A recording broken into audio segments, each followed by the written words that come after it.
Olá, pessoal! Bem-vindos a mais uma aula de obras literárias. Eu sou a professora Tássia, estou com vocês nas matérias de língua portuguesa, de literatura, que é o nosso papo de hoje, mais especificamente sobre obras literárias. E hoje nós temos uma obra muito interessante, porque ela não faz parte do cânone. O que é cânone, Tássia? Não faz parte daquele arcabouço, daquele quadradinho básico, daquele pacote básico de obras às quais nós estamos acostumados a estudar, né? Então a gente vai para a escola, a gente tem aqueles autores básicos com aquelas obras básicas, né? Então, por exemplo, o autor de hoje é o Camilo Castelo Branco, ele é do romantismo português, né? E a gente está acostumado a ler qual na época da escola? Amor de Perdição.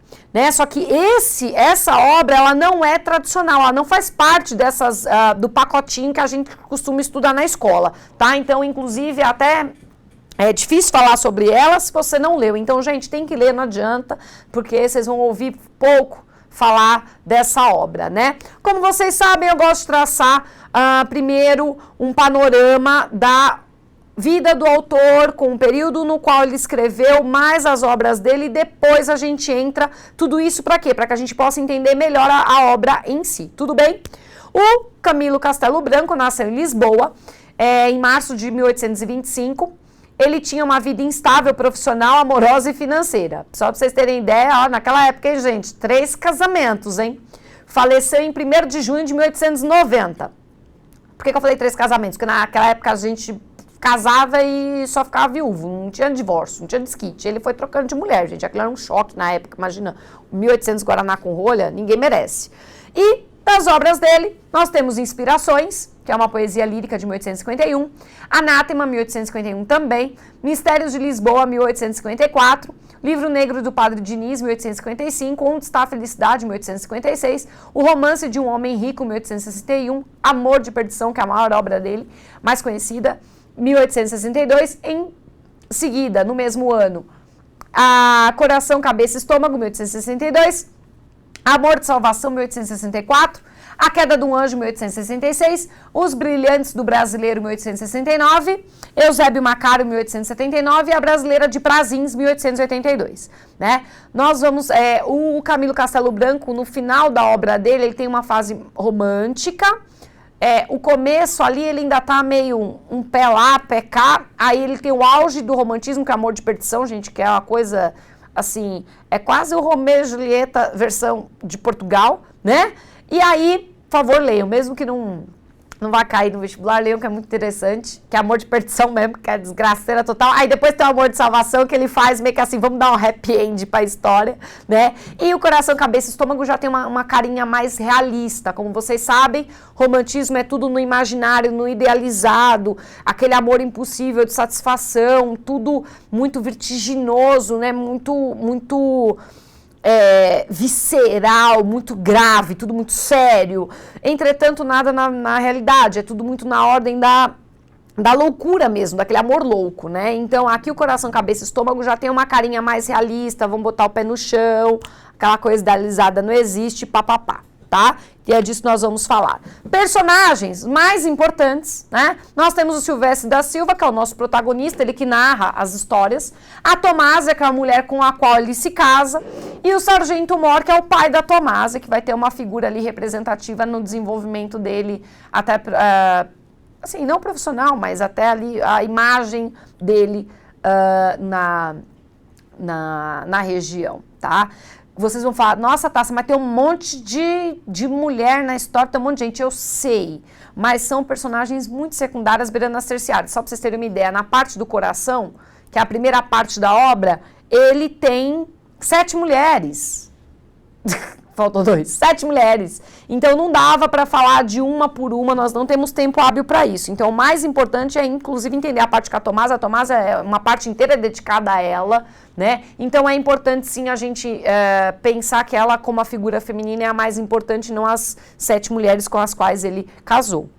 Que ele teve, tá? Então, vamos começar com esse enredo, vamos já falar da história.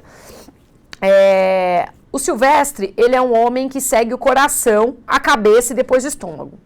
e só se dá mal, né, no meio dessa história. As 7 mulheres por quem ele se atrai representam os males, nenhuma presta. Então, pausa. Primeira coisa, o nome do livro, geralmente eu falo do nome do livro no final da obra, né? Mas nesse caso, como é tão representativo o nome do livro em cada fase do livro, que eu já vou dizer. Coração é quando o Silvestre se interessa aos assuntos do coração. Cabeça é quando ele se interessa aos assuntos de cabeça. E estômago quando ele se interessa ao estômago. Só que não é tudo separado, tudo isso em relação ao amor. Então, por isso que dizem que é uma obra que tem um caráterzinho um pouco mais realista. Já é o início aí de um realismo, vamos dizer, dele. Por quê? Porque ele começa falando do coração. Ele fala que se apaixona, né? Ele tem 7 mulheres no começo.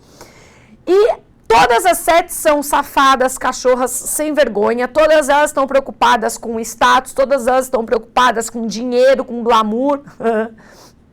Elas estão preocupadas com a estética. Então aí já tem uma crítica, porque a mulher romântica, ela não é idealizada. Não é aquela mulher perfeita, linda, branca, alva, maravilhosa, beirando quase a Virgem Maria, que a gente falou tantas vezes isso em romantismo?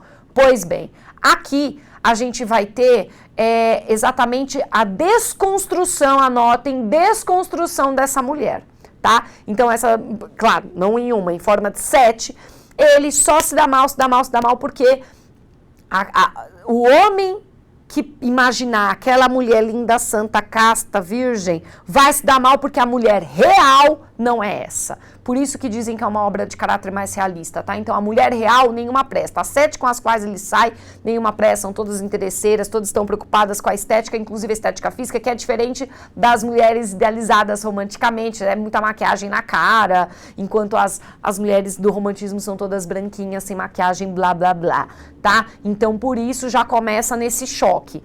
Depois disso, passou a parte do coração, ele se decepciona pra caramba. Na verdade, o livro todo tem essa proposta de... ele quer fazer um livro para relatar todo o caminho dele ali, né? De como que ele pensa, quase como se fosse um livro de filosofia ali, vamos filosofar. Depois disso, ele cria 7 teorias sobre o amor, que é o momento cabeça. Ele pensa, tudo aquilo que ele viveu, ele cria as teorias. Então, é o momento cabeça. Ele vai olhar o amor do ponto de vista intelectual, né? Que é, ou seja, mais uma vez, ele cria essas 7 máximas, essas 7 premissas, né? Então, é a maneira que ele olha o amor, pela maneira intelectual, racional. Então, querendo ou não, aí, mais uma vez, um caráter realista a essas mulheres. E o estômago já é a parte final, que representa a fase em que ele casa com a Tomásia, já representa a fase em que ele já se apruma até na vida mesmo profissional, que ele está mudando de interesses. Então, cada parte, o coração, a cabeça e o estômago é uma parte da fase da vida de Silvestre. O estômago, até porque tem uma disputa política no final, ele quer um cargo lá. O estômago justamente é o assentamento, né? Tipo assim, e aí muitos fazem várias analogias. Você fica com o coração, né, com fome, você fica com o coração acelerado batendo, aí você pensa, depois você come, o estômago acalma essa fome. Então, na verdade, o estômago, essa fase estômago representa uma fase mais calma, em que ele não está 100% coração, também não está 100% razão, mas uma fase de apaziguamento, uma fase de paz mesmo no coração. Então, ele escolhe, tem uma parte até que ele fala, que ele não pergunta para Tomásia se ela o ama ou não, ele também não diz para ela que ama ou não, porque, até se não me engano, ele puxa uma parte da Bíblia, que ele fala assim, olha, casamento, a base do casamento não é o amor. Então, é muito interessante que ele começa a separar essas coisas, né? Ele fala assim, né? Para um casamento dar certo, tem que haver ali um compromisso, um comprometimento, a vontade de 2 de querer fazer algo dar certo. E o amor não tem nada a ver com isso. Então, ele começa a explorar esses detalhes dessa forma, né? Então, essa fase estômago é a fase em que ele casa, né?